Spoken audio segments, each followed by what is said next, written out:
So is Mark on there? I have not Mark on there. Right. I think it is Christina's. We are 5:31. So I'd like to declare our meeting to order, or call our meeting to order, and if you could all join us in the pledge of allegiance.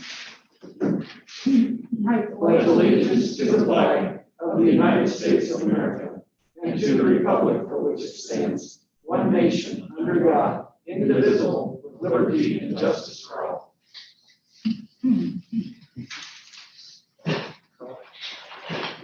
Okay. Is there any no, there's no amendments to the agenda because we can't do that in special meeting. Is there a motion to approve the agenda? So moved, Madam Chairman. Is there a second? Any discussion? All those wishing to approve the agenda signify by saying aye. Aye. All those opposed, same sign. Any abstentions? Okay, item D, we are going to discuss and consider the upcoming board reorganization. And I brought this up because we have never had any kind of process for discussing among ourselves who would like to serve in what capacity as far as officers are concerned for the upcoming year. It's always been kind of, if you want to serve as chair, let people know and they can vote for you. And anyway, it's just been very ad hoc and disorganized, and I'd like to hear from, please, let's see. There's two of you over there, and those, Zach and Zach, if you'd like to chime in on this conversation, we'd appreciate your input. What you'd like to see, how you'd like to see do this? Madam Chairman? Sure. Well, I don't think this board has a right to choose its leadership at this time. I think that is a determination to be made by the next board. And I'd also invite our visiting And board elects. one other thing while we're talking about this protocol is how are you going to do the audit unless you have a quorum to listen to that audit? And then, so I'm wondering if you shouldn't have your regular meeting and then have an executive session to do the audit, and then you have your board already organized from the beginning of the meeting. And I was sharing those very thoughts with somebody that I know pretty well that works on the EWC board. And the way they do it is when they have their new electees, because they always have a work session and an executive session before their regular meeting, they swear in the new members before that work session and the executive session at 3 o'clock or whenever they need. And then they swear them in again in the public meeting, just so it's done in the public eye. So if that's amenable to those of you who are going to return to the board, that's probably what we'll do in December. And again, this discussion about who wants to serve as what, please, board trustee elects join in on that. Madam Chairman, I still would like to have people nominated for those positions, even though I'm not going to be part of this board, but the majority needs to say. And I would not, I don't mean to not have that happen.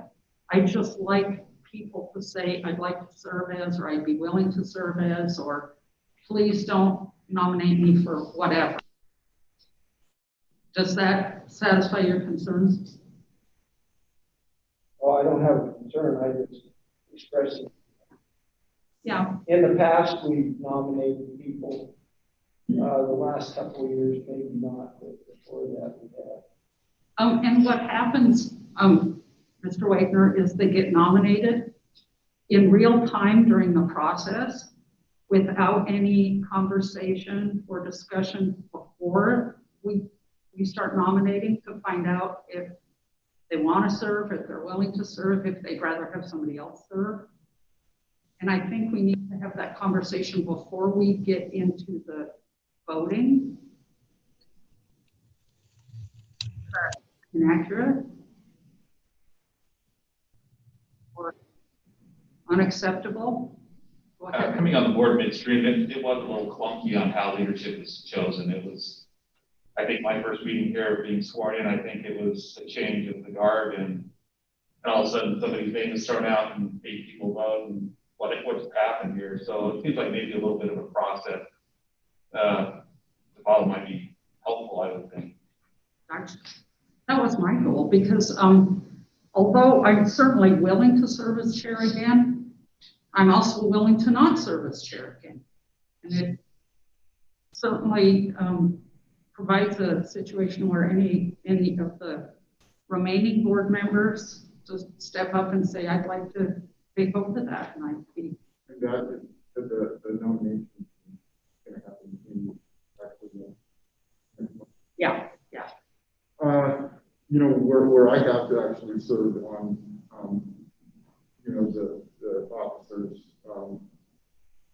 I would have to say and agree that, you know, when you're nominated and then everybody votes, you can kind of be like, oh. But I also have to say I'm a little reluctant to put it out in the open as to whether or not I'm willing to serve out in the open. I guess I would ask if it's an option to actually turn into you or whoever maybe a written portion by each of us as to is it an option or is it something that you would consider? Because I guess I don't know necessarily want to put it out in the open that no, I don't want to serve as an option. If the people have confidence in you, you don't want to, but I also want to make sure that you have a little bit of a voice in it, but I also don't want to just put it out there in the open. I hear what you're saying. Madam Chair, what are you proposing to change it? I mean, do you have an idea of what you're going to change or how you're going to change it, or are you just seeking input, basically? I'm just seeking input, really. I'd like to, it would be helpful if the nominations didn't come as a surprise to the nominees, because that is very common. Could it be helpful to at least say, if you are going to nominate somebody, to please check with that person to see if the nomination is well received? Yeah. Or if, no, I can't do that because, you know. Yeah. And so, but I agree, when I came in, voting for people I don't know was a very task. I don't know, you know, I didn't know. So.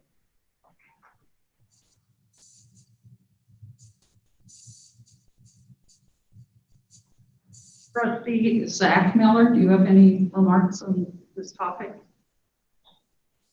I tend to agree with trustees Saucedo and Bullington in that I think maybe the best way forward would be to just, if you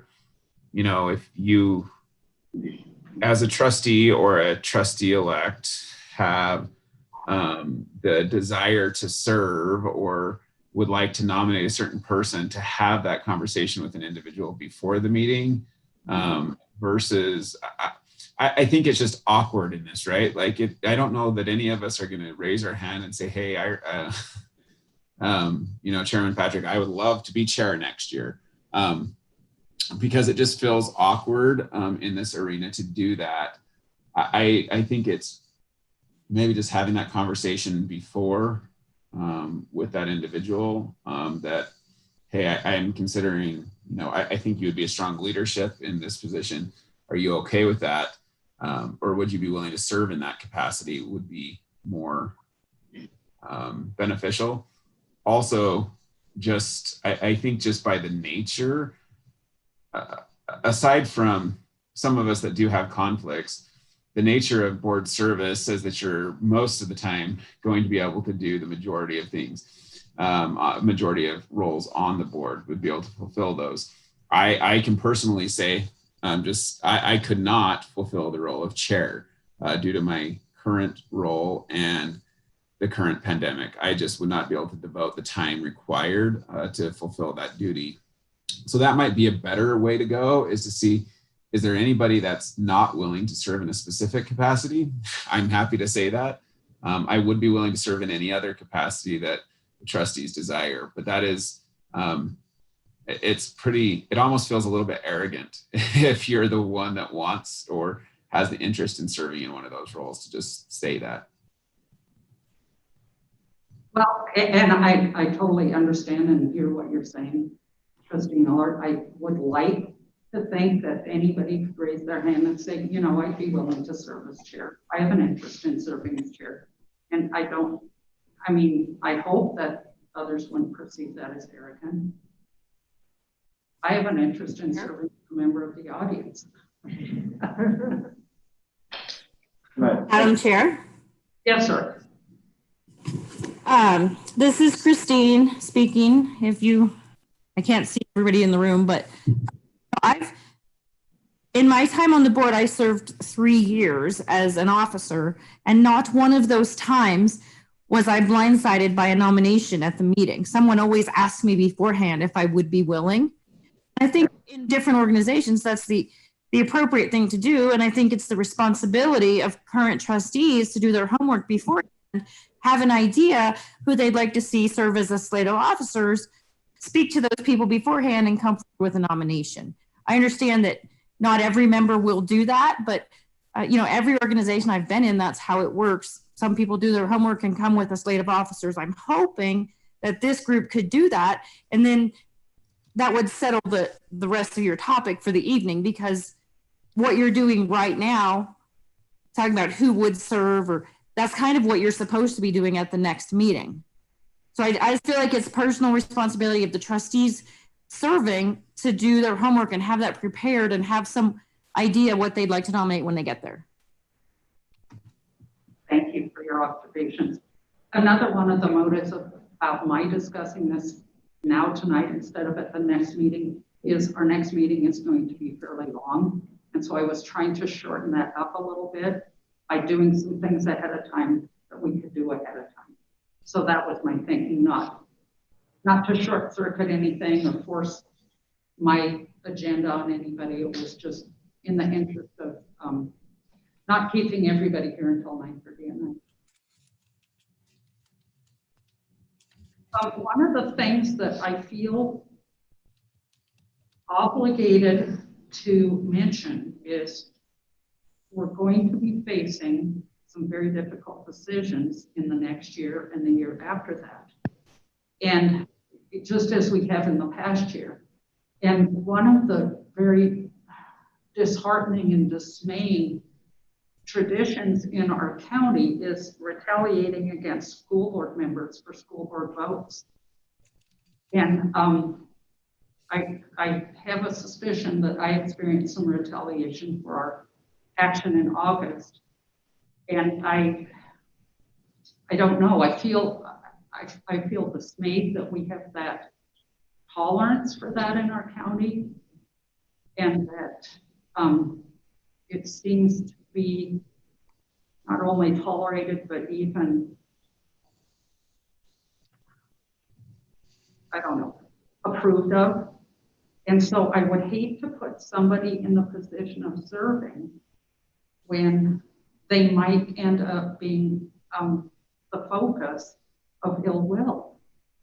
So as a board, is there any way we can try to circumvent that?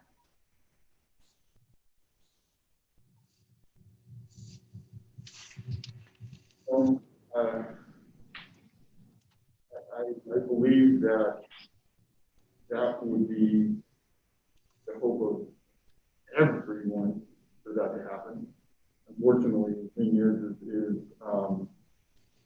under the circumstances and some things that actually add to that, it's hard to say.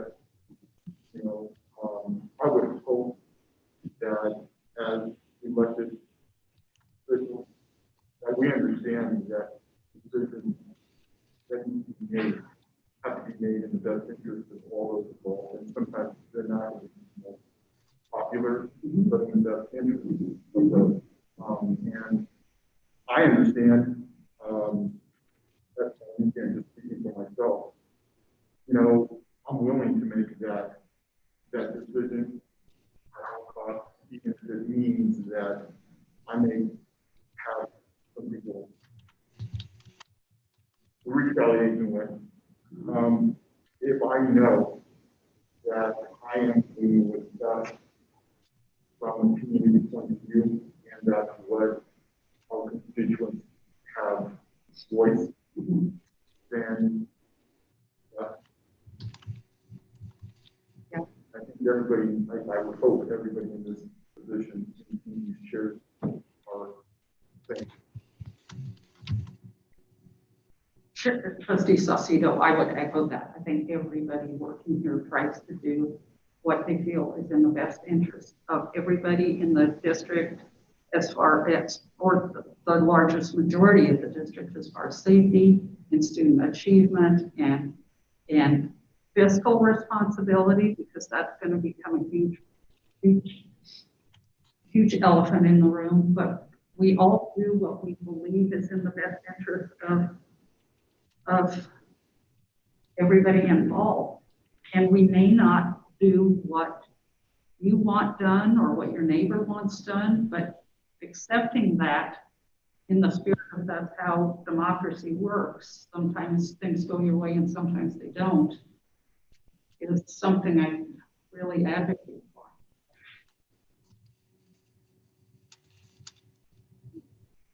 All right, so I'm going to leave here with the understanding that if you would like to nominate somebody to serve as an officer, you'll contact them, and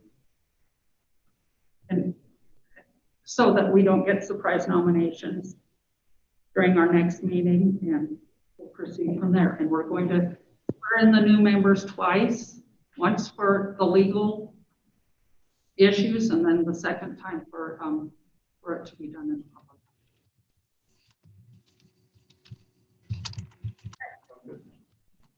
Item E, we're discussing and considering the scholarships for the student representatives to the board. And for our trustee-elects, what we did, we have student representatives to the board. This is a program that's in its initial year. And in order to reward the students who worked on the board, we wanted to offer them a pretty modest stipend of $200 apiece for serving on the board. And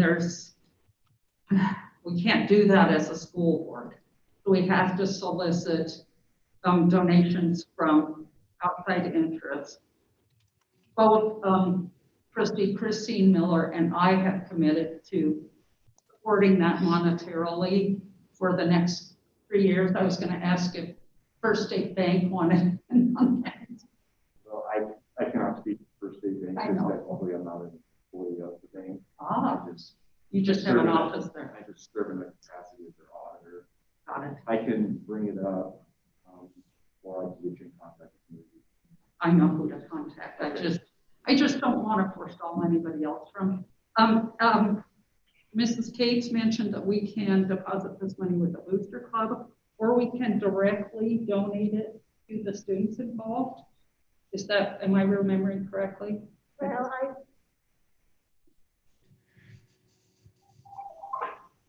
my concern is the maintenance of the account, and if we're talking about a several year obligation, there's the issue of committing future boards to future obligations, and state statute doesn't allow that. There also is the reporting issues of something of this type. That's why I would recommend that it be placed with the Booster Club or an entity such as that. Tracy Copenhaver, that is also his recommendation. In relation to that, and he said there would be no problem in what the board would be doing based on that, as long as the money that would be utilized is not district funds. So as long as it's not district funds, really it is wide open. Okay. All right. So if you know of anybody who might like to contribute to this, or if you'd like to contact anybody who might be interested, please do so, and we'll proceed from there. Have them get in touch with me since I'm still here. At one point, we talked about actually discussing it with booster clubs in the county and seeing if they would be interested in making that kind of a donation. Oh, that's a good point. I don't know if that's something that can happen. Mr. Trustee Miller? I apologize. I can hear you, but I cannot hear Carrie very well. Right. Zach, I was just saying that at one point in time, we talked about going to the booster clubs and asking if they would be willing to donate some money towards the student representatives. Yeah. Is there anything else we need to discuss under that umbrella? I think it would be great Madam if. Chair. Oh. Okay, Zach and then Christine, please. I need to raise my hand in the thing. I should do that. I apologize. I think there's a number of businesses in town that would be willing to contribute to help fund such a scholarship, regardless of how it's administered. So I think that that's worthwhile in pursuing. I'm happy to talk to a few individuals myself to help with that once we determine, if it is indeed through a booster club where we do that, and then if they can just make note of what that scholarship would be. Thank you. And I will keep you informed about what's going on as far as booster club contacts. Christine? A couple of things. Trustee Clayton has been kind of in charge, has been coming up with questions and communicating with our student representatives.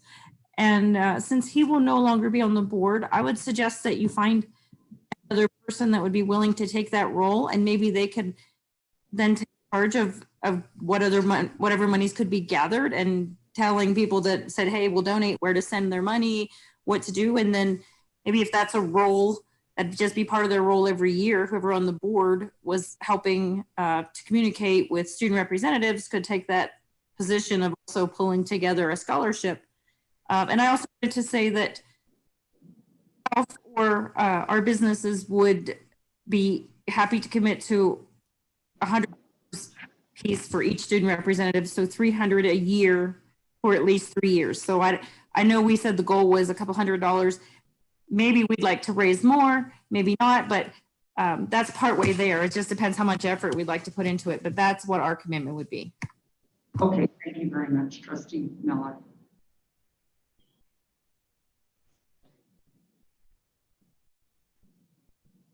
Anything further in this discussion? Madam Chair, so in the description of the student representative that we had earlier, is it going to actually specifically state that they're going to have this opportunity upon completion of their term?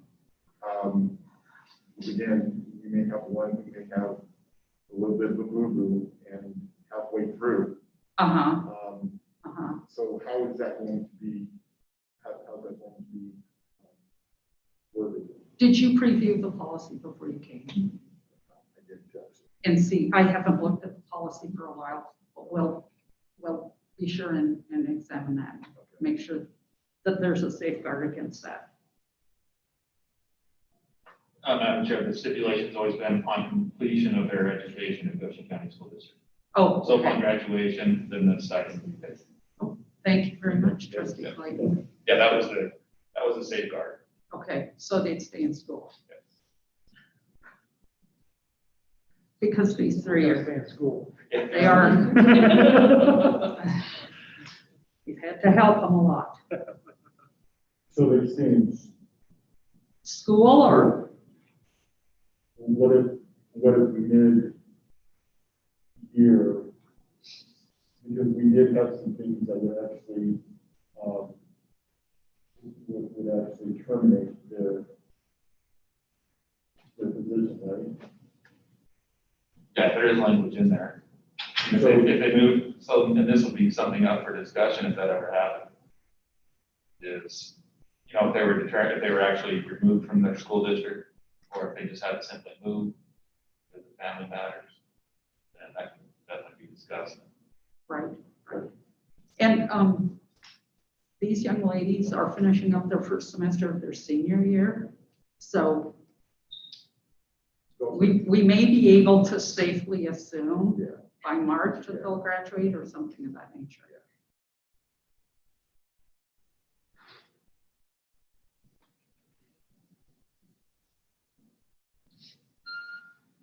Anything further? Okay. I'd like to turn it over to Superintendent Kramer to talk about our Smart Start tiers. Well, I want to kind of update pretty much everything and what we've kind of been experiencing. One of the things is I've had conversations with different various board members over the last week regarding our current data. And one piece of data that was shared with me today really was startling, and that being in our county, from March to November 2nd, we had 177 positive cases for that whole time. From November 2nd to today, we've had 229. That has drastically affected us. When we were continually sitting with one positive case a week, one every 3 days, it is definitely manageable. The contact tracing is able to be done with in a way either through county health or state health officials that we can trust in the process. And when we have an ability to mitigate what I would say either dishonesty from individuals being interviewed or an inability for us to remember perfectly over the previous 48 hours or longer who we came in close contact with. All those things occur. So with those numbers alone, and us, you know, now I will report this evening, we will have reached, we had 4 positive cases today. So we will have 41 cases in the district since the beginning of the school year, and currently have 19 of those active. That is our highest number. Again, every day we're continuing to reach a new high. And I've said this before because this is a very, very challenging thing to address. Because every time, even as administrators or teachers, or even talking and passing with individuals, the idea of moving with tiers or moving to different tiers from hybrid or virtual comes with so many negatives in addition to things that we're trying to mitigate, you know, from the mental health aspect to how our teachers accomplish the task of trying to go remote, of our ability to provide a high quality education. Honestly, 3 or 4 weeks ago, I would have said, we will not be looking at any of these tiers the rest of the school year. I was there. I mean, that is exactly where I was at, and I was quite confident in making that statement. Over the last week and a half, 2 weeks, I am extremely concerned about how we're able to do some things. And I don't think there is no perfect answer. There is an inability to search for a perfect answer. It does not exist in a way to do this. Things that I stated on reasons to move tiers. One thing that we have found, and as of last Friday, our nurses are phenomenal in this district. I can't thank them enough. When the state said we no longer can keep up with contact tracing, our nurses stepped up and started it on their own, doing contact tracing in their buildings. When we get a positive case, they roll into a interview process and try to utilize their conversations and their familiarity with our school administrators to mitigate positive cases as much as possible. And honestly, that has saved us from having rampant school spread. When we track right now, we have had, and I'm a little bit hesitant right now because there is a pending case where there is the possibility of a school spread from one individual to another, but we have not had confirmation of that. But I hesitate to say that we have none. But on Friday, I can say that we've had no school spread as of Friday that we can even follow, which is extremely, makes us a little bit more confident in the situation that we find ourselves in at 1B. And that means having kids come to school on a daily basis. And so that is really, to me, if we see that differently, if we start to see school spread, that would be an immediate indicator to me that we need to take immediate action to either mitigate to another tier, either remote or virtual, to stop that school spread. That would be one of the other pieces. The other one that I spoke of last Tuesday, that is still quite a possibility and very concerning, and I'm just going to share my screen here for a moment and share some data here real quick. And it deals with staff. And Brian, would you be able to move that over just a hair, the people, the individual screens that I'm going to point to? There you go, thank you. So as you look here, I'm just going to highlight this area right here and give you the information. So as a district on Tuesday, we had 33 staff members in the district absent. That is roughly 9.35% of our staff that is absent strictly related to COVID. They are either in quarantine, have a child in quarantine, or are positive. So 9.35% of our staff. Today that went up by 1. That actually probably after today will go up again tomorrow. I can confirm that. This I started to do also today because there are a number, it does not relate it to COVID, but we have other extenuating circumstances from surgery recovery to other situations of doctor's appointments because other pieces in life have to occur. So in total as a district, we had 52 people that were related that we can actually tie to a building gone. There are an additional 16 that aren't tied to a building. So we had 68 individuals from the district absent today. And so you can see which buildings are more affected. You can see the district has continued each day. That's the yellow highlights, indicates the number that have gone up or maintained the same. We're sitting 20%. We did have a reprieve today in Lingo Fort Laramie Elementary where we were at 35% of the staff absent yesterday. Today it was only 17%, and I say only. That is difficult to maintain the educational viability because of staff. And it makes it difficult to continue with the process we're in. And again, too, the other piece that we have, even at central office, 13.89% of our staff directly affected. 25% of central office was gone today due to various things. Central office is probably the easiest to be able to remote, but it is still difficult and we still have tasks to accomplish, and where the face-to-face interaction is extremely important. And this is having a drastic effect on us. And our teachers are phenomenal. But I also wanted to illustrate in this chart here, this is indicating, and I'm going to go a little bit bigger. So that's a little bit easier for you to see.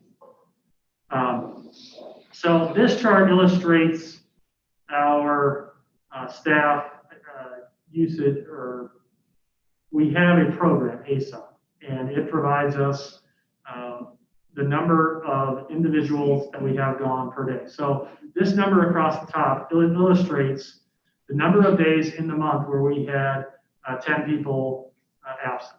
So in September, we had 1 day out of 21 where only 10 to 19 individuals were absent from the district.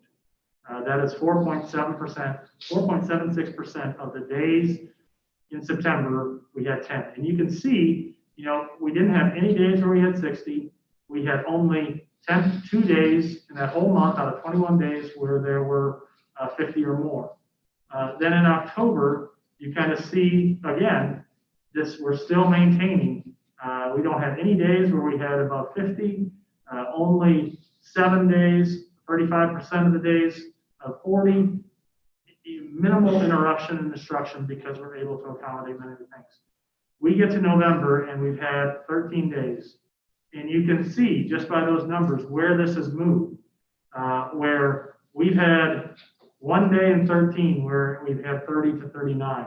Otherwise, every single day we've had more than 40, and we've had 8 days, over half of the days in November that we've either had 50 or more or even 60 absences in the district. And it just keeps progressing higher and higher as we're facing a lot of this. And it becomes more and more difficult. I've talked to individual principals, asking them, really, is there a number where you're getting to where you can't provide it? Absolutely, there's a number, but to really say, it also depends on the individuals who are absent.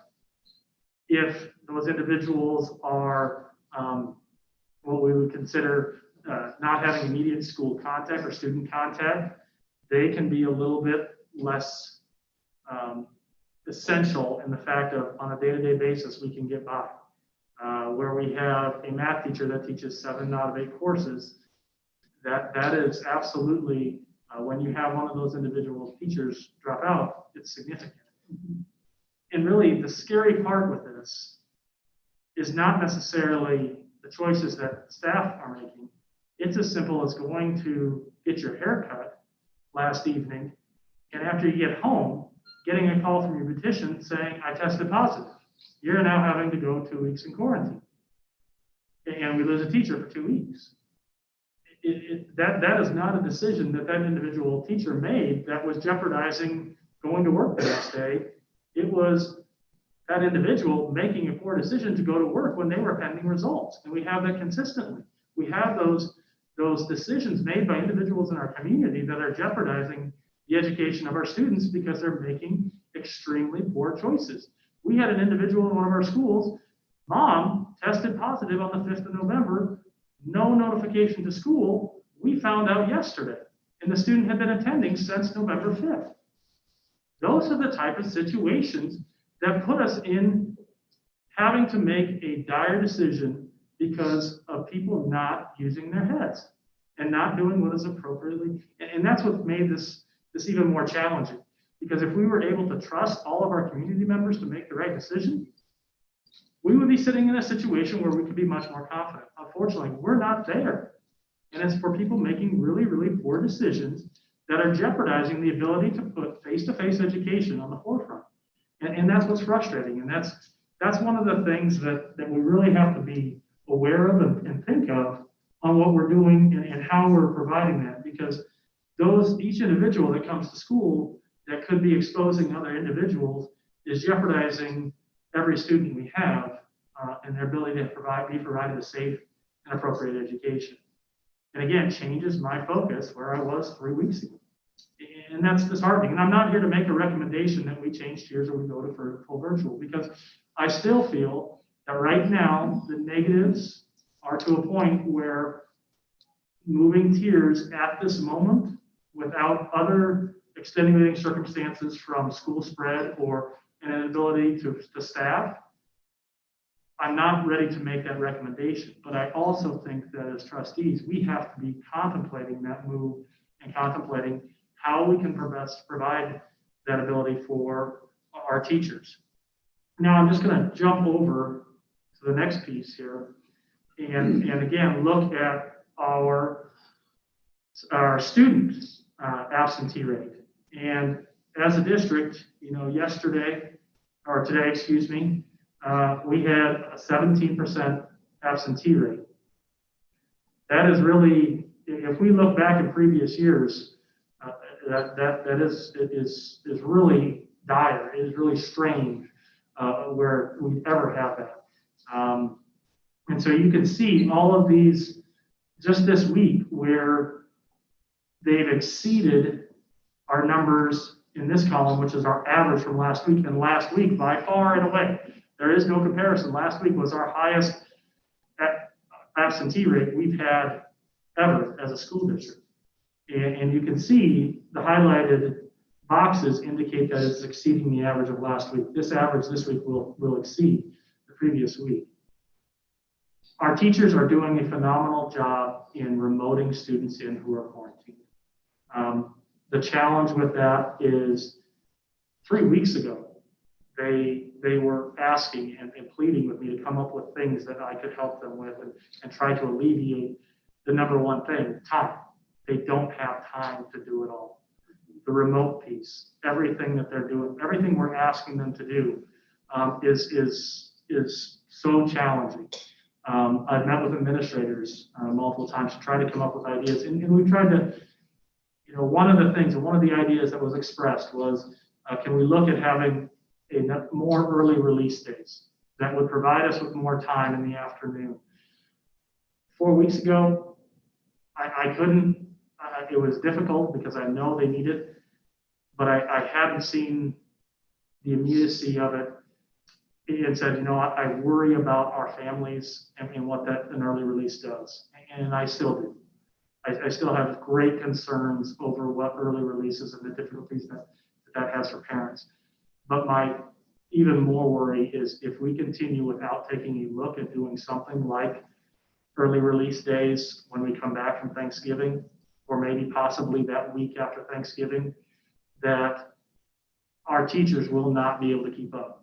Just this week, we have had a significant number of parents, because they see these numbers. They hear the phone call every night. They hear how many positive cases saying, I'm not sending my child to school. I want to remote in. I need you to start remoting my kid in this Thursday. And I need to start remoting this Wednesday. And it's no fault of the parents, but every one of our teachers and every one of our administrators wants to accommodate families, because we know the longer that student doesn't even get remote or virtual, the less likely they are able to stay up with their peers. But we're killing our teachers. We're absolutely killing our teachers because they are doing so much, and they can only for so long live on the thanks of me, because honestly, yeah, I thank them up enough and all the time, but at some point in time, what are you doing for me as a superintendent to actually alleviate some of the stress? And I can say quite honestly, for the superintendent's office, we haven't done enough. We have not done enough to accomplish what we need to do for those teachers. And so one of the options that we talked about, and we looked at, because neighboring districts are looking at Monday and Tuesday of next week, before Thanksgiving, 2 districts in Nebraska that I know of for sure have even called off school, and they're having their teachers work on Monday and Tuesday. In Nebraska, the calendars are set up a little bit different. In Wyoming, that unfortunately, there are really only 2 options to do that. It would mean to call off school completely for Monday and Tuesday and not have any option for teachers other than to provide 2 extra days of vacation in vacation now, which we'd have to make up on the back end in May. Or the other, this would also, in addition to that, if we wanted them to work on Monday and Tuesday, it is approximately a $90,000 expenditure from the district to pay teachers to come in for 1 week, $90,000. We know the budget crisis we're probably going to find ourselves in. So one of the things and that I thought of and talked about with administrators and have not talked enough about with teachers, I have a feeling this would help. I don't think it would be a fix-all or cure-all. And I haven't talked to enough people to do this, but I think I view this as a work session in which board members could ask more questions or even inquire about this. So when I mention this suggestion, do not feel that it is the only option and the only thought process, because I'm open to other ideas. But one of the thoughts that I have, because of the increase of remote learners starting in the district, we need to provide more time. And so one of the weeks that I really worry about is our return after Thanksgiving. And so that week, what I had thought about is providing an opportunity for that week that we share with families that we will be dismissing this week at 1:30 each day. That would provide teachers then the opportunity from 1:30 to the typical dismissal time or 4 o'clock to work on remote plans, the remote learners that they have, or in fact, prepare themselves if we see, there's the other concern, is after the Thanksgiving holiday, that we have another increase because of contacts taking place during the Thanksgiving holiday. We can link what happened on what we're dealing with now with Halloween. We can directly relate and link that. What's that going to look like after Thanksgiving? We know we need to be better prepared. We kind of, again, with so many things I'm hearing right now and everything from hospitals and all over, we were going along so well. We kind of had this false sense of security that this is how we can maintain this. And we've been caught in a situation where we never, from the superintendent's office, addressed the initial concern of teachers and not providing time. And we didn't do enough during that time to be addressing the number one concern of time. And so by doing that week after, do we at least come a little bit closer and move that threshold to providing them that amount of time that week after Thanksgiving to where we can provide services to them. Now, one of the other things that will be the next question that I thought of also, and had help, of course, from when I mentioned some of these ideas, other administrators, and of course my spouse who helps me out in a lot of those decisions too, and is a heck of a lot smarter than I am. But what about teachers associates and things? And one of the options that we can have is we can provide hours for them because there are enough, one, either tutoring with students that are needed for extra assistance during that time, or we have enough things for training purposes because we want to bring them up to speed of what that's going to look like for them in a tier 2 option or a tier 3 option if we have to go to that direction. So that's without moving tiers, without having to change our delivery of services to students in a dramatic way. My hope is that we can at least address some of the needs for our teachers at this time by doing that. And taking a step forward in addressing some of their needs. I had a staff meeting yesterday afternoon with full staff to try to dispel some of the rumors that are consistently out there. And even on a Zoom meeting, which is it's hard to interact and hard to read, our teachers are tired. And they are just, I think each one of them will tell you this, and we know for everybody, it's tiring for parents and community members and everybody. But their job has gotten much, much more difficult. So those are my thoughts. I'd love to hear your thoughts, feedback on that idea, and what other things you've kind of heard or gathered or thought of in many of the things that we're dealing with. This is Zach.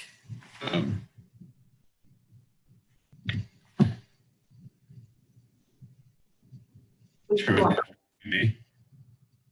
Go ahead, Zach. All right. So just a couple of key observations. Yeah. So I appreciate that you share the data. I also think it's important to recognize that approximately, let me just pull it up so I don't misquote anybody here. 112 of those cases are below the age of 18. So about a quarter of the cases in the county right now are below the age of 18. I think that that's important to kind of keep your eye on as well. I had not received any feedback on this from community, but I think knowing there was a board meeting tonight, I did just prior to, and I just wanted to express this as they reached out to me with their desire, but there was two Lincoln Elementary staff members who specifically mentioned that they would like to consider moving tiers between the two holidays, noting some of the professional organizations with education are concerned about the gathering around the holidays and that more staff are going to be out, lower quality education provided and such. And so I just wanted to express that. But I do appreciate the work you have done to kind of keep ahead of this as much as possible as we continue to move forward throughout this. It's been interesting to see, right? As you stated, on December 31st or on October 31st, we were just trucking along pretty close to normal here, and we're at about 200% of our normal census for the last 3 weeks. And so this is impacting people And I'm really concerned about the elderly in our community. Not that the school district, however, we do employ some in those age groups above 70, but it's close to 20% of those above age 70 are dying right now in just our own data for the county that public health is reporting. So it's a concern. Thank you, sir. Madam Chairman. Sir. Superintendent Kramer, the data that you presented to us, what makes me wonder is how much more testing is being done today than at the beginning of school? Is there more tests being done and identifying more cases, or can you correlate that in any way? Unfortunately, I wouldn't be able to give you the raw data. I think Zach would be able to. Honestly, it was interesting to me because during that lull in time that we didn't have very many positive cases, it was actually my assumption that we weren't testing, because you hear about that. Well, we just weren't testing. That's why our numbers were low and things. I actually don't think that any longer. I think that was a lull because of our ability to go outside and all the things, the mitigation strategies and the things mostly actually can do outside of school, conducive to the weather outside and our ability to spread out and those type of things. But seeing people and knowing signs and symptoms, I think the people that need to be tested, I actually would say based on our numbers and the number of people that are coming back that are asymptomatic, we're under testing right now. Because it just surprises me, the individuals that I will talk to that said, I really had very little signs, and they go into testing positive. Now, on the other side of that, I've also had that flip of the coin where individuals who, even from the very beginning have said, oh, it's not that bad, it's not that bad. And I talked to one individual on the phone, and they said they could not wish that on their worst enemy. And so I think there is a balance. I think we are testing more, but I think we're having a lot more people with signs and symptoms also.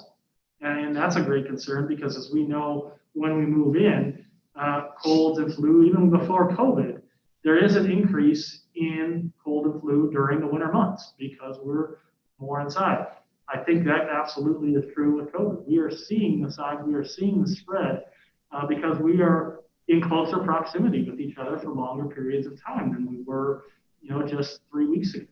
And then we have individuals, where we've had this spread and we had these events where there is even more close proximity, and that's concerning for Thanksgiving and Christmas upcoming. Can I share just my screen to address Trustee Wagner's comment? Oh, absolutely, please do. This is the Wyoming Department of Health's data, just so you're all aware of where it comes from. But this right here, if you look through the beginning, right, this is when we were doing very little testing and we still had this bump. And this is a testing issue. We didn't have many cases in the community, but we were testing very few. So the percent was positive, was high. And then we started to have testing availability late April. And through the summer, we stayed below 5%, which is well controlled. If you're below 5%, you're really doing well. You can see this blip. This is right after school started. About 2 weeks after school started, we saw this little uptick here, and then it came back down. We did pretty fairly well. And then this is October 16th. And from that date forward, we've really increased. So right now, this would be considered exponential growth. And from an epidemiological standpoint, meaning that we doubled cases in less than 17 days. And currently, rather than 1 in 20, less than 1 in 20 during the summer being positive, currently 1 in 5 people that we're testing are positive. It's a drastic difference from 3 weeks ago to today. This is unprecedented compared to what we were seeing in the spring. So I think we still have room to test more, but if anything, that shouldn't change this number. We're testing Well, on 20% were positive. So we tested, I don't know, 300 in a day. So we're testing quite a few. And again, a good portion of those are coming back positive. And typically, as we tested more during the summer, the number went down. So, and this is the data I was referring to earlier about the age groupings. So definitely seeing more cases in the younger population that are out mingling with each other more frequently.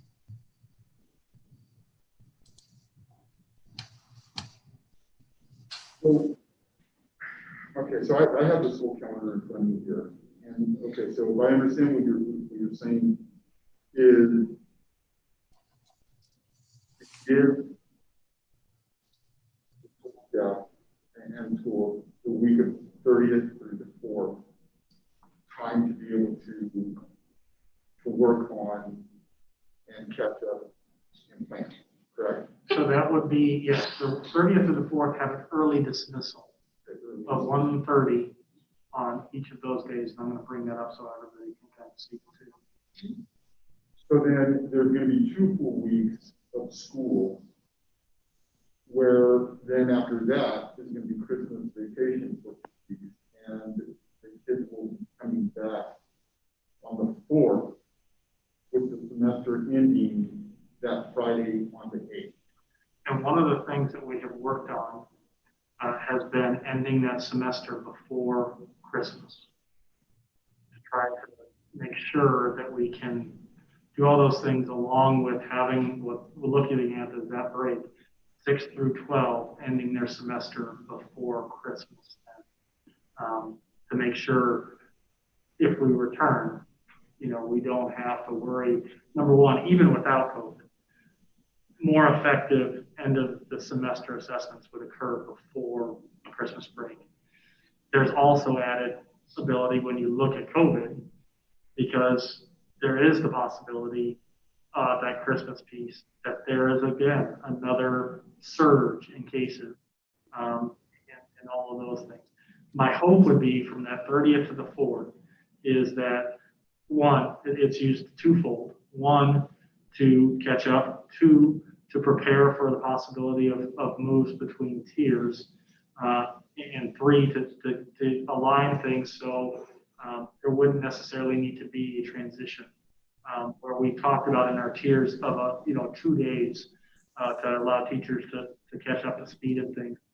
If we're having that time to formally prepare, the other thing that is happening right now in our schools right now this week is, and I can't remember the number right offhand, but I know for one of our schools that's been hit rather hard, they've had 7 to 8 kids already just this week moving from in-person to remote. And for a teacher, if I have all remote kids, having 2 or 3 students new to me is not as difficult. When I have a new remote student, and yet I still have that maintenance of face-to-face, that new remote student is like 2 students. So it's like adding 6 kids to their classroom because they're trying to catch them up. And some have had, because of the setup at the beginning of the school year, some have had more opportunities to practice that than others because they've been in from the beginning. Other teachers haven't experienced that. There are a number of classes that they might have had 1 or 2 of the very first weeks, and then families decided, no, we want to go face-to-face, where they haven't had a remote student for 4 weeks. And now, after all this, they're starting to have remote again. And those are all those challenges that they're facing. So my question would be, okay, so and just kind of brainstorm. If we were, let's say you don't change the semester. Okay, let's say we keep the semester on that Friday the 8th. If we were to change tiers all the way through till, let's say we have, because isn't there staff development on the 18th? That's correct. 3-day weekend? Yep. So if we were to actually change tiers all the way up to the 19th and have them return then, it would be 2 weeks after the holidays. And it would be a week after semester. that some of the, I guess, diagnosing of COVID would fall between that time before kids return to school. And I don't know the accuracy of this. It came from a superintendent today in one of my meetings, and it was from Teton County, where they have actually moved to virtual because of staffing. They have 25% of their staff out, and were unable to have face-to-face learning, so they moved for this week. In their conversation with county health, and I don't know the accuracy of this, but to maintain and get back to a lower level, the county health official there said it has to be 8 weeks long. And that surprised me because I was thinking, you know, if you go 2 weeks, and I think there's different things that you can kind of, and I think as we're cognizant of that data and that move, I think that's where the important piece comes in. And it's difficult to speculate out there. There is a strong desire, even without the COVID, to make sure and have that for 6 through 12, to have that semester test completed by that Christmas break. Because they're worried about kids coming back in general, and they're worried about them having it. So, but I love the ideas, Carl, because I appreciate things, because Trustee Miller and myself had that same conversation. You know, we were looking at in between Thanksgiving and Christmas, you know, and my question too, and we thought about this is, we get to there, but then what happens at Christmas, and do we need to extend that Christmas break too? And I think we do need to be cognizant of what's going to be important over those breaks is looking at our community numbers. County health has been phenomenal to work with in regards to numbers and helping our nurses become familiar with contact tracing and things. And I trust in the numbers that they're helping us with and providing those contacts. And our clinics have been phenomenal too. They have been just so overwhelmed, where I think another piece has happened where before they had time to sit and explain a quarantine to an individual patient and tell them you have to be here, here, and here. Everybody in your family, if you're tested, needs to quarantine. And we're able to take that time. Now they're doing 60 to 80 tests a day. That time is gone. And we have a number of individuals in our community that are not, you know, here's your handout, make sure you read over it. And unfortunately, I know how good I am when walking out of the doctor's office and reading thoroughly on what I'm told. And that's causing, again, more spread in our community. And we're getting to the point of where those breaks are going to be concerning in multiple factors. So we're going to have to keep a close eye on. The one thing that has least, you know, the positive cases worry me. The positive cases in our lower elementaries from staff worry me extremely, because there are situations and things where we're using plexiglass more in those locations. Plexiglass doesn't prevent a quarantine. Mask on here. Chairman Patrick tests positive. I don't have to quarantine in a school setting.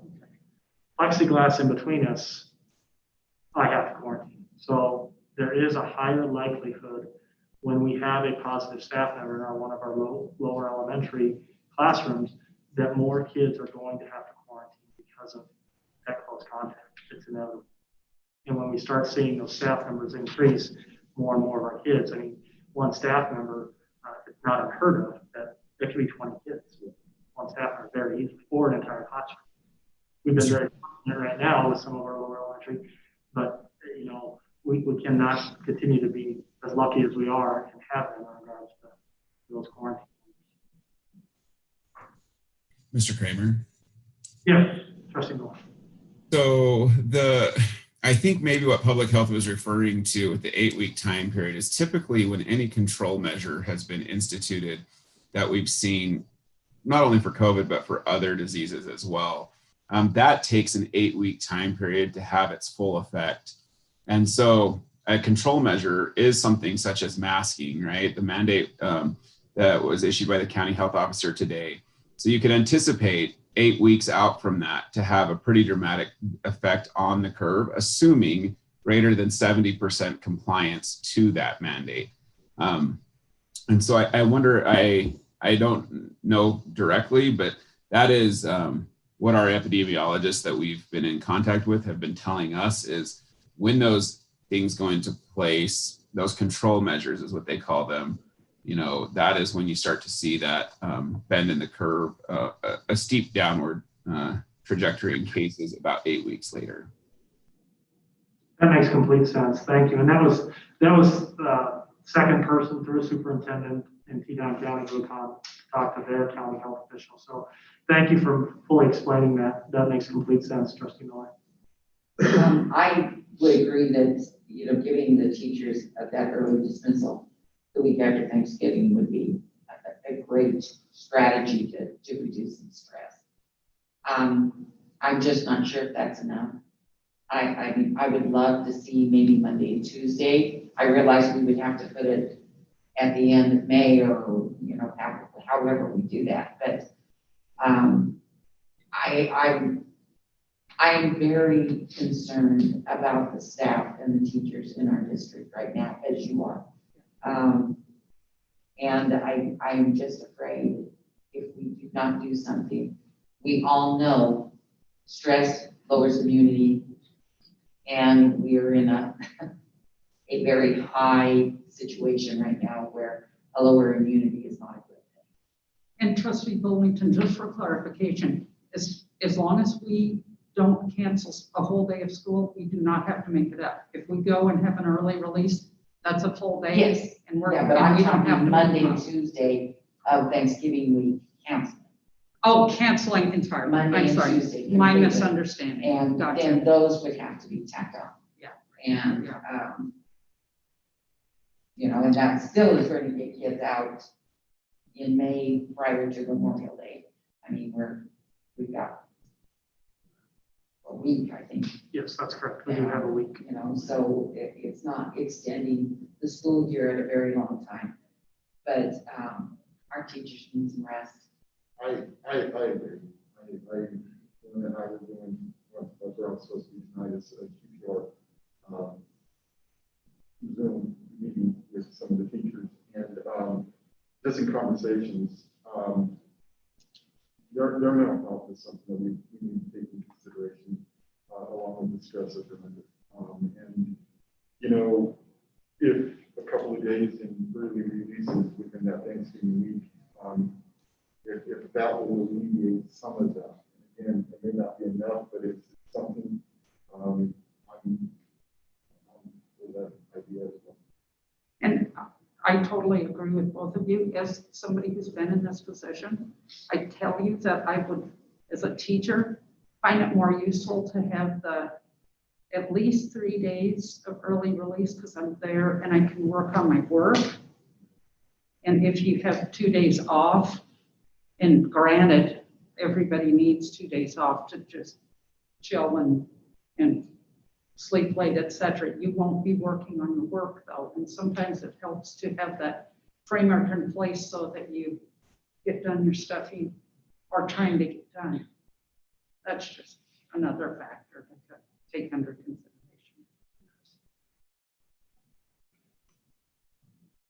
Sorry, I do feel like I've spoken a lot and I will quit after this comment. But I do feel that we need to, so we have this very great Smart Start plan that has been put in place by the district. The administration has done a fantastic job on that.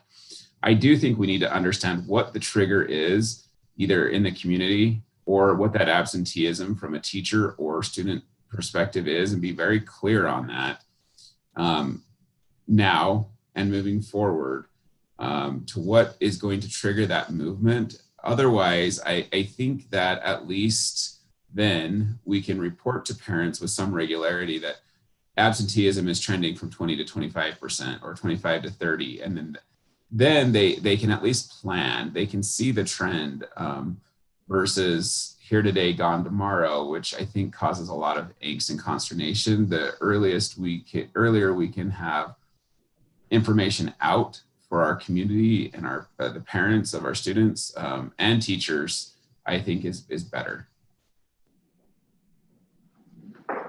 Thank you, Trustee Miller, and please don't hesitate to comment, even though you feel like you've talked a lot, because you do have a particular expertise in this subject matter.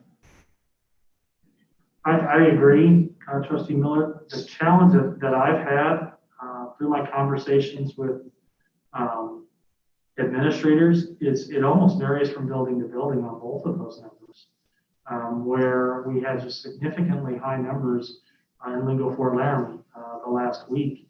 But because of the low overall number of students that they serve, they were able to effectively mitigate a lot of those students through remote learning in a much easier way to transition. So when they were pushing 35% last week of students absent, we had the conversation, what is this like? Is this even manageable? Is this even realistic? And from the administrator perspective, along with the input that they received from teachers, is yes, we're able to do this. Now that number at TMS, that 20% may seem just, this is not even an ability to work, because I agree, Trustee Miller, I would prefer to set that number. I would love to have a hard and fast number where this is just the indicator of where we move. Because I agree, it does set us up to have that communication with parents and where they're watching it, and we can have that gauge. The concern that I have is it is so different from school building to school building, and that also includes the percentage of staff. Like I had mentioned, if we set a number on staff where it is mostly made a percentage of courses where it is easier to cover in a remote capacity, it is not as difficult to cover, where other courses just have a higher threshold of trying to cover. It's really almost an administrator piece there, but I would love to maybe have that conversation fuller with more, that conversation to have more input from teachers in regards to that, because I don't disagree. I'd be challenged to set that number though.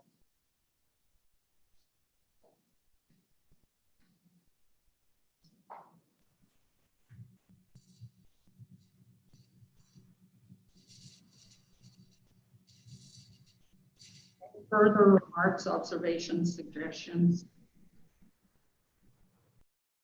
So I guess just for clarification, what needs to happen more for early dismissals? There is not a need for a board motion or board action to be taken. It can be really what I was looking for was consensus, and that is a good starting point to proceed down. This seems, as of now, a way to address some of the needs that we have. It certainly isn't the last time we'll have that conversation, but this is a movement towards what we need, and I'll have a further conversation with our committee in regards to, can we find a number? Can we come together and find a number in which, this is something, and even if we have to set it at a school level, and each school is individually tracked, that is something too. Maybe we can come to consensus on and allow us to track that too. One of the things that is a question that I want to talk about in the calendar and things that many may have is they see these professional development days in January and February, and why can't we move those to Monday and Tuesday? And it's an excellent question. And from the calendar standpoint, it looks very easy of a move. The challenge is that those professional development days already have professionals coming in and actually doing professional development that we've already paid for. So the district would have to eat those costs on moving those professional development days for those individuals coming and scheduled on those days. It's an excellent idea. If we didn't have those scheduled, I would be all on board with moving that, because that would be another alternative and another option. Mr. Kramer, so if we did entertain the idea of not having school at all next week, being on Monday and Tuesday as well, that places a really high strain on the teachers who are actually giving finals prior to the Christmas break. We've kind of done a double whammy on our staff, implementing a new standards-based learning, plus doing the remote learning. Seriously, this is a gut punch. It's tough. I don't know how we get through that. I mean, in hindsight being 2020, maybe it should have been put off a year, but who knew, right? It's like we don't know what the future holds either. So hopefully, and I know these things are being discussed and taken into consideration, but I mean, there's as much leeway as possible needs to be given in those circumstances. Okay, I just thought we were going with 1:30 dismissal. No. Well, you had mentioned before about possibly Monday and Tuesday before. Right, but then I think we said it was just the 1:30. I thought the 2 days were off the table at that point. That was not my suggestion. Yeah. Monday and Tuesday of next week would not be right now as my proposal. If there's other feelings within the room that we need to have further, I'm certainly open to that, but that was not in my original. So plan. after this meeting, we just talked about 1:30 dismissals. Or That's what I am under the impression of right now. And that's fine. I was just going to say, if it's discussed and brought up about the Monday or Tuesday, that's going to be a repercussion on your high school staff. So is it possible to think of early dismissal for Monday and Tuesday, so that at least teachers have that extra time to get ready for finals or whatever I would that say is too. So to have that to the early dismissal. that is certainly something we can entertain as a possibility there too. So there's enough time to advertise, at least for Monday and Tuesday. Monday and Tuesday are a little bit more difficult.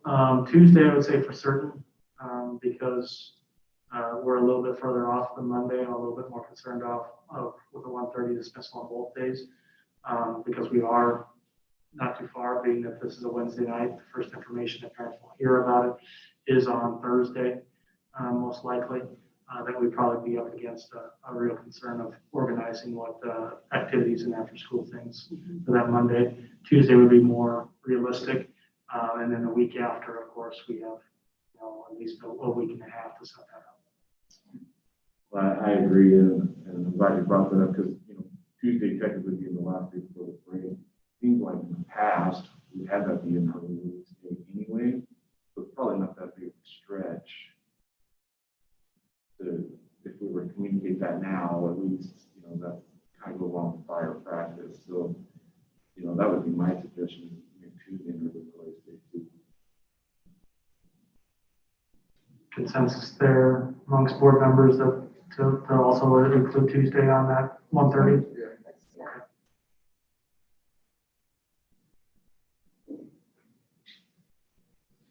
Madam Chairman, Superintendent Kramer.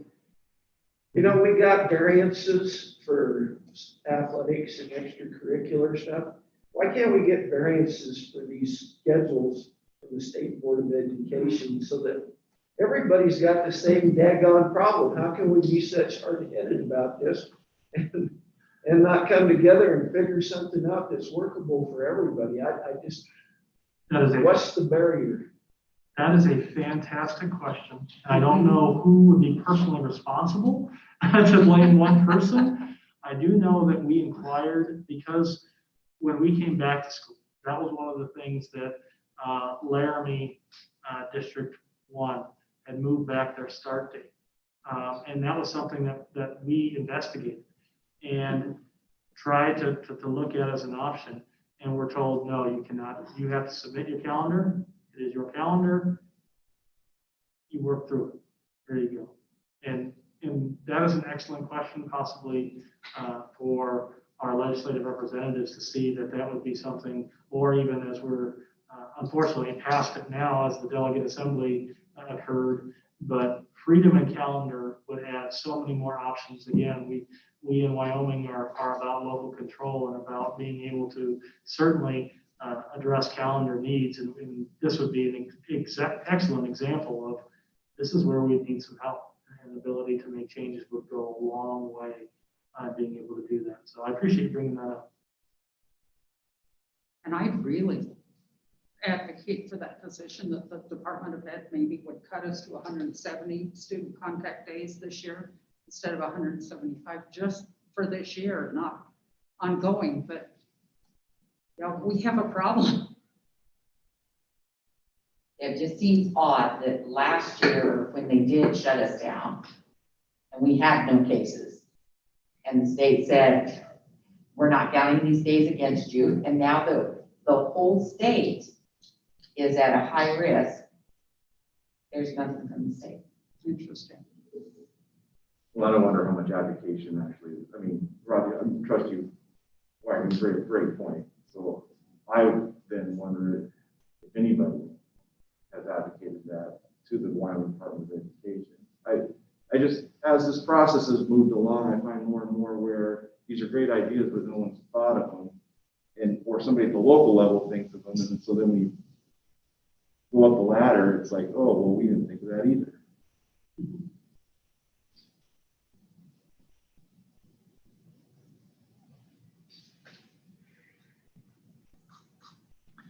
So I did see, just wanted to make sure, also and give those board members who are on Zoom, I'm taking as consensus from those individuals, and I'm seeing nodding of heads from those that I see face to face, that is something that there is an agreement to pursue of Tuesday of next week to have an early release of 1:30, and then the week on the return of Thanksgiving to have a dismissal of 1:30 to help teachers work through many of the issues that we talked about today.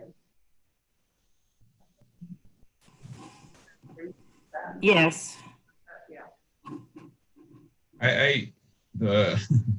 Yes, I think to Trustee Clayton's point, having a high schooler who is spending extra time in flex to prepare for finals, something that they've not typically done. I wonder how much work the teachers will actually get done, or how much more time they're just going to say, come in and see me and we'll flex and help you prepare for finals. Maybe not at the lower grade levels, but I think that the upper grade levels may experience that. An excellent point, Trustee Miller. Well, and having an 8-period day as well, does that day get compressed, or now do we go to 4 and 4? That's another serious challenge, especially getting ready for finals. Absolutely.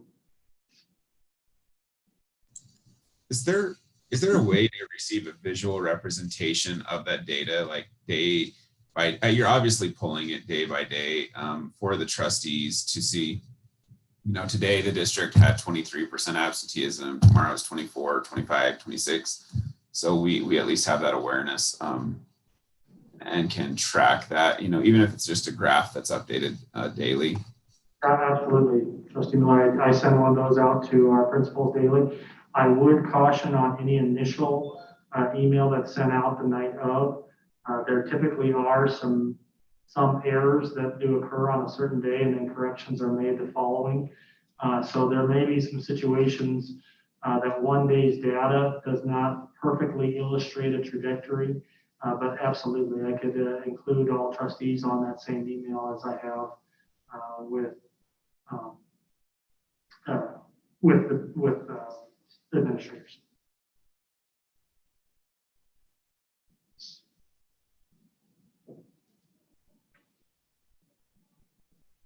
Do the trustee-elects have any input, ideas, questions, concerns?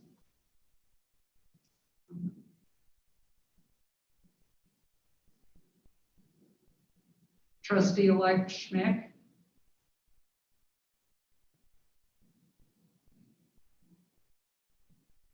He's being so shy.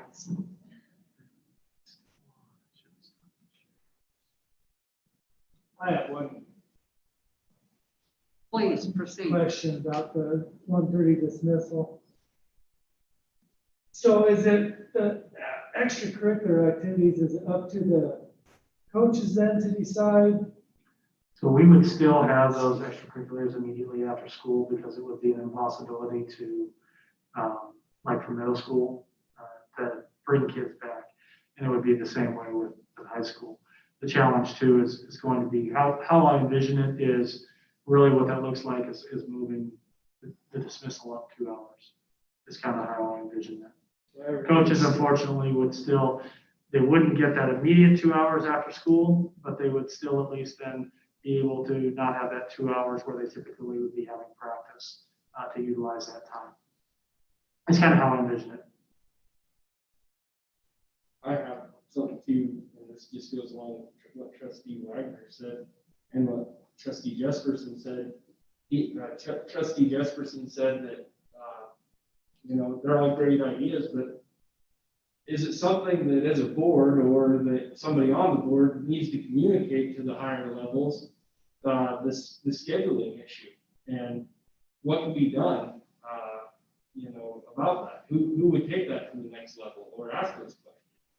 Let me reach out to Brian Farmer, the head of the Wyoming School Board Association, to see if any other boards have expressed that same, because again, I think there's power in numbers. And so there's other boards having that same question. Maybe there would be an opportunity to team with them to either address those who are fully in charge of that and to have that question more fully answered and maybe in the future be addressed on how we can have some ability to adjust on the local level. Well, like Trustee Bullington said, last spring, everything was thrown out, and now we have to adhere to a strict schedule. That doesn't make any sense. So I think it's something that needs to be addressed at the higher levels and see what can be done about it. Absolutely. Madam Chair. Yes. Madam Chair, Mr. Superintendent, there was a memo that the State Board of Education was working on adjustments or leniency to the alternative schedule that I don't know where that went, but the alternative schedule was, for instance, when we looked at going to the 4-day school week, and that is more looking at total hours versus total days. Mm-hmm. So I don't know if thinking about that, if Mr. Kramer has any information. I know I don't. I'm sorry, Mrs. Cates, but. I think all I have is the same information that you had, and that was a good indicator that I was hoping was going to move us in a direction of opening that up, but I had not seen any more too. I'll ask the same question to Brian Farmer to see where I know a lot of other issues have kind of sprung up budgetarily and things that have kind of taken more time from others. So in that same capacity, but I will gladly check on that.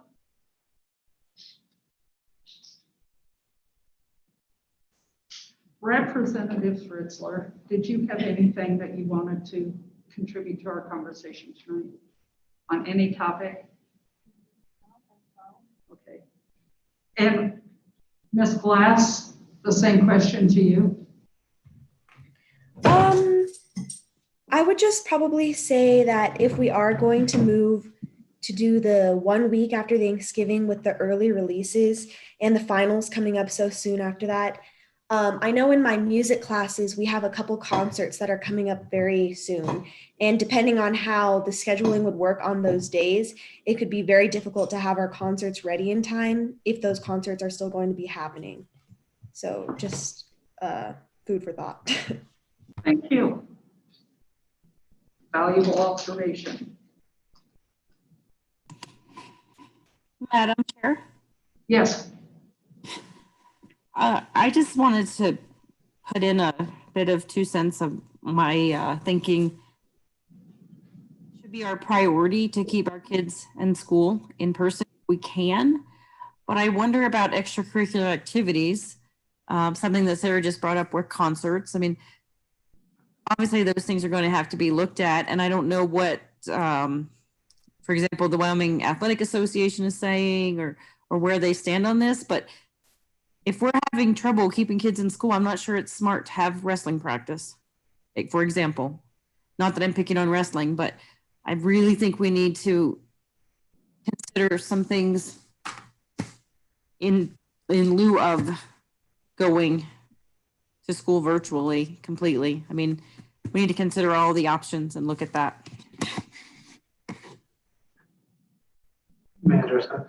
I think you're absolutely right, Trustee Miller. Right now, we have not had a spread on those teams. We've had middle school basketball going on for about 4 weeks, girls basketball, and middle school boys wrestling going on. We have had individuals on those teams have to quarantine but because of the strategies that those coaches are using in practice and things, we've been able to mitigate it. I think you're absolutely right, though. If we do see, in fact, more spread or any spread occurring due to those events, I think we do have to take a strong look. One of the suggestions that also came down at the state meeting that I was on was a suggestion statewide of not having spectators at any of the events through December because of the possibility of spread through that avenue, where providing as much opportunity for our students to take part in those situations, but then have situations set up to where it can still be observed through the NHFS, or even there was a call for the Wyoming High School Athletic Association in that meeting to loosen their rules, which do not allow Facebook Live, that they could in fact then possibly do that to allow at least families the opportunity to watch in that capacity, as opposed to the possibility of losing an entire season, where I think, even as a parent myself, I might be able to live with not seeing for 3 games in December, if I hold out hope that if we do this the right way, maybe we can finish the season and I can watch in January and February and March. But I think you're absolutely right, keeping a close eye on those, because it has been very close to where if individuals on those teams have done other things or been in other situations, there's certainly a strong possibility in wrestling, especially. You don't go down to the 15 minutes. Unfortunately, if you wrestle someone for any point in time, if they're your wrestling partner or if it's a match and it only lasts 30 seconds because of the sweat and the contact, that is an immediate quarantine. And the Activity Association did issue guidance that if the school district was in tier 3, that their activities would have to cease. Yeah. That is correct. And currently in our tier plan, anything after 2A, we would not have extracurricular activities after 2A. Even band and choir, They would still have their class, but they would not have any after school. any performances. Exactly. Fascinating.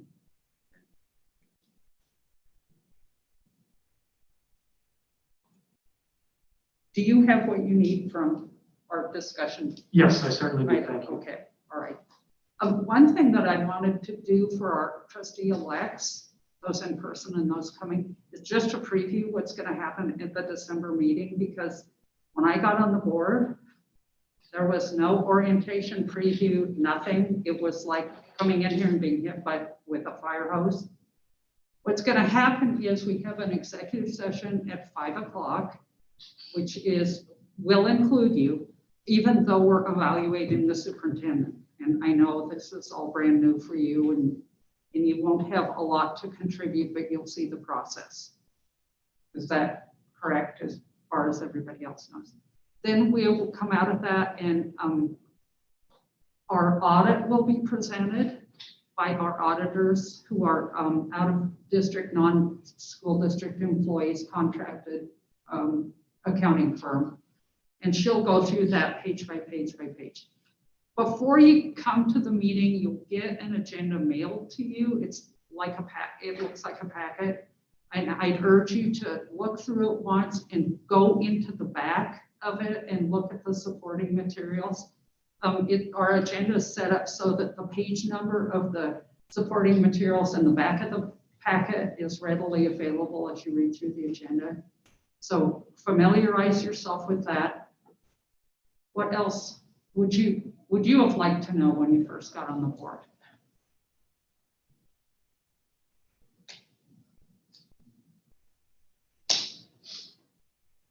Nothing? Everything, but it just takes time. It just takes time. Yeah, it's a lot of information. But that first meeting was just like, I was lost. My head was spinning and it was not pleasant. So It's not so bad now that yes, it's good that we celebrate the kids and their accomplishments, but we do that now, and well, not so much right now. yeah, That used to be the silver for family meetings, and that would take a little bit of time to. yeah. So we don't have to worry about that. And I've been wondering, do we need to go back to visiting schools, or do you think that should be just off the table until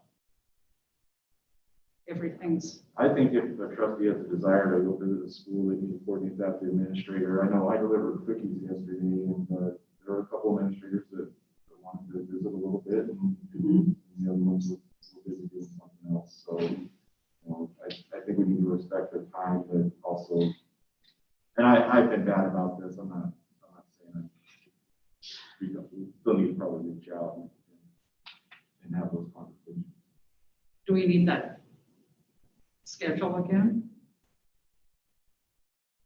You think it's positive? I'll talk to our board secretary. What we did, gentlemen, is in years gone by, we used to have students come in to get recognition and congratulations and hear about their achievements, etc. That wasn't real popular with the students because they had to come back and dress up and meet with the board who they didn't know, and who cares what they think anyway. And so we modified that so that each trustee visited a building, each building once a year. And we have 9 buildings in the district and 9 trustees. So we put it on a spreadsheet, and like 1 month you're responsible for going to this school, and somebody else is responsible for going to another school. You'll see how it works. We'll just get you assigned. But all that entails is just visiting the school if you have the time and opportunity. And if it doesn't present itself, you know, don't beat yourself up about it. But that was an obligation that we undertook in order to balance out the lack of student trustee interaction during the meetings. Go ahead, please. Can I ask this because of the fact that I didn't want to interrupt the agenda, but I guess can we have introductions? I guess for myself, I'm not quite familiar with everyone, and I'd like to be able to. I'm so sorry. Put a name to face. Can you just, oh, go ahead. Kind of heard Carlos, but I'm Dylan Hager. Okay. Thank you. Matt Cushman. Thank you, Mike. And I'm Michael Sussex. Thank you, sir. Thank you. And Taylor Schmidt is on us. I'm participating via Zoom. Oh, yes? Quarantine. Madam Chairman, Yes. one other thing that's kind of menacing is when the chairman assigns positions and committees, that's something that kind of catches you a little bit off guard, so you might give them a little heads up about that. Okay. All right. We have a number of committees that we all serve on, and the chairman has to assign those. You know, we've traditionally done that in December, which is another reason why I kind of wanted somebody to volunteer to be the chairman for next year so they could start working on this now. But yeah, whoever's going to be chairman next time needs to be in touch with you ahead of time about committees you serve on, etc. We have a building committee, a rec committee, policy committee, BOCES, 2 of them. and 2 BOCES, Negotiations. and salary negotiations. And representatives to WSBA. Yep. And I don't remember that silly committee I was on, I was supposed to be a liaison, and you Carrie can talk to that, but I Was it EWC? No. No, the advocacy. Oh, the advocacy. Yeah. No, at the time of day that was, I was speaking 3 little ones that doesn't go along with me. No kidding. DAC is the other one, the district. Oh, yeah, the district. Isn't a monthly commitment, but we haven't decided yet what that is, but that's Right. another one. And they want, and yeah, they want representatives too. Dylan, I mean, Mr. Hager, excuse me. I just had a quick question regarding, I've always thought it in my mind that, or someone bring it up, but what is the policy on school board members visiting our different schools? You guys said, you know, make a schedule, 9 people, 9 buildings, but just in general, what's the stance on that? Can we go? You can anytime, go or- any time you'd like to go. the administrators would always appreciate a heads up. And if you don't have an opportunity to do that, to give them a heads up, don't let that stop you. They're always happy to have you in the building. And one of the things that we used that for was, like, if they did have a awards assembly, that's a good opportunity to go. And if that was kind of in lieu of having them come here, we would go to their awards assembly, recognize them in front of their peers, or at least be part of that celebration. And then the other thing too is just like she was saying, just visiting. And I know my first round of visits, we talked about safety. I talked about safety with at least 3 of them. So. And I don't know about anybody else's experience, but when I've gone into any building, every employee has been happy to have me there, glad to have me there, not feeling intimidated or put on the spot. So please don't ever feel uncomfortable about visiting. Can I add one more thing? Yes, you should. In December, when you guys come, Anna will be here and she'll take a picture for a badge. Just so you can greet your board member. Brian and Anna will set you guys up with email accounts for the district and tie your personal account together however you want that. So just be ready to have a picture taken that night too. Like I said, it's a busy meeting. So that's why I wanted us to have this gathering at this time. Is there anything else that you would like to bring forward? Sorry for doing that. Think about the work sessions the topics of work sessions you'd like to have upcoming. So if we schedule those in December, we'll be able to assign topics to those. We can also wait and begin scheduling those in January.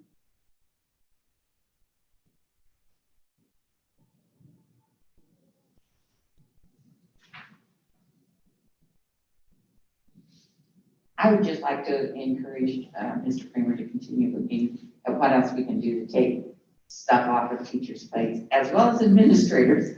I know you guys have got a lot right now too. Yeah. So let's continue to search that out and see what we can do to help. I think the 1:30 dismissal will be a big thing. So. Thank you, Trustee. Anything further for tonight? I do have one last thing. I just want to, totally unrelated to most of this stuff, just happy stuff kind of, but would have loved to see Saturday go a different way for the Blazers, but fantastic season. Also want to thank our maintenance crew that if you did see the pictures on Facebook, about midday of that day, one of the goalposts was laying flat on the ground, and they were able to fix that. I do have a hilarious story in regards to them fixing that and having to go up in a lift that was in that wind. And I did not envy them, but I want to appreciate the maintenance group and Mr. Flendel in fixing that and getting it underway. And it was a great game, and I know our kids worked extremely hard. And again, congratulations out to Southeast on the championship on Friday night. It was a great experience, and all the staff did just fantastic. And a great year all in all to host 2 state finals in our county was just awesome. Just so much fun. Thank you for all those kids and coaches and adults that were involved in that. I think we all echo Superintendent Kramer's sentiments. That was just incredible to see and have it all put together and have it go so well, especially given all of our restrictions this year. Well, at Southeast, the first time we played last, there were not many masks. This time there were masks. So things were a little bit different this last week. So yeah, it was good to see. Yeah. I think they had some pressure from the players. Okay, if we have nothing further, I'll declare us adjourned at 7:16.